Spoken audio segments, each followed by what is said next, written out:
vous êtes sûrement posé ces questions. Qu'est-ce que le nouveau ministre des Finances a pu réaliser depuis sa nomination par le chef de l'État, Félix Tshisekedi? Congolais Tozo Mituna, Nini Oyo Doudou Fwamba est si déjà à Sali depuis que Félix Tshisekedi a nommé qui est? Eh bien, j'ai les réponses qu'il faut à vos questions en seulement moins de 5 minutes. Mesdames, Messieurs, merci à vous de suivre votre mini-magazine RDC Top Finance. C'est parti.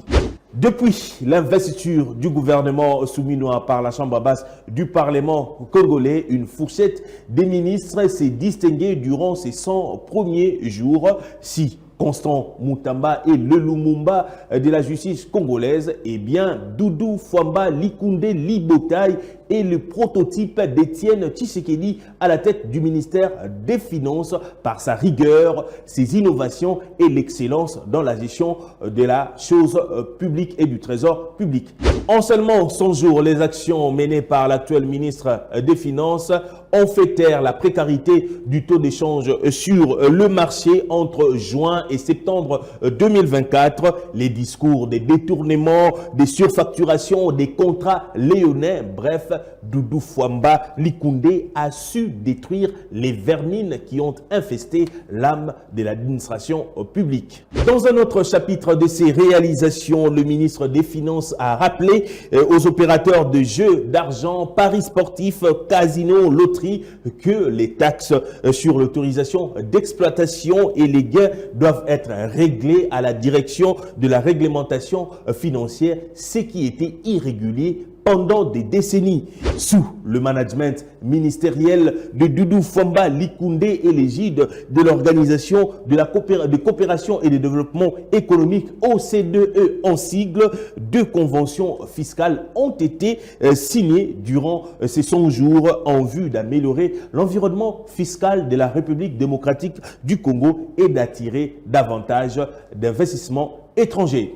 En parallèle, l'argentier de la République a initié l'optimisation de la taxe sur la valeur ajoutée TVA en sigle grâce à la mise en place d'un projet pilote des factures normalisées. Et cette réforme vise à formaliser le processus fiscal et à réduire les fraudes tout en facilitant la conformité des entreprises. Au-delà de sa casquette de ministre des Finances, Doudou Fwamba est avant tout un homme du peuple. C'est lui qui tient un discours horizontal avec les acteurs clés de son secteur. L'homme incarne l'absolu de la démocratie et de l'état des droits.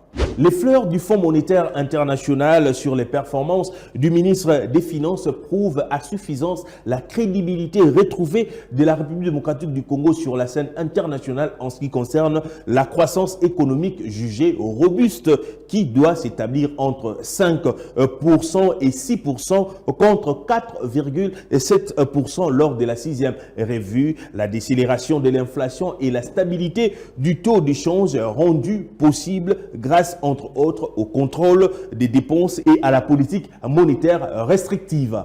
Retenez cette date. Vendredi 4 octobre 2024, le Conseil des ministres a adopté 7 textes présentés par le ministre des Finances Doudou Fwamba Likunde Libotaï. 4 d'entre eux sont des projets de décrets visant à moderniser la gestion de la trésorerie et de la comptabilité publique en RDC. Les réformes portent sur 1. Le renforcement du règlement général sur la comptabilité publique RGCP. 2. La création et le fonctionnement du compte unique du Trésor, CUT en sigle. 3. La redynamisation de la Direction générale du Trésor et de la comptabilité publique. 4. La mise en place des procédures standardisées d'encaissement et de comptabilisation des recettes publiques. Ces réformes s'inscrivent dans la volonté de renforcer la transparence, prévenir les pratiques financières illicites et garantir une gestion efficace des ressources publiques en harmonie avec la vision du premier de tous les Congolais, Félix Antoine Tshisekedi Tshilombo.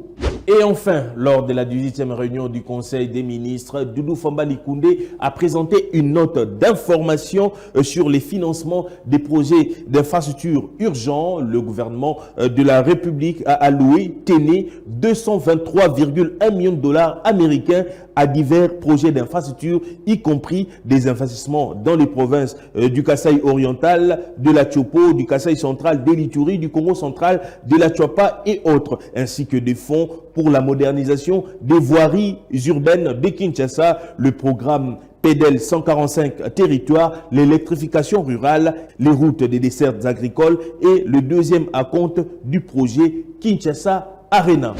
Mesdames, Messieurs, voilà tout pour les 100 jours du ministre des Finances, Doudou Fwamba Likoundé. Merci à vous d'avoir suivi votre mini-magazine RDC Top Finance. À très vite.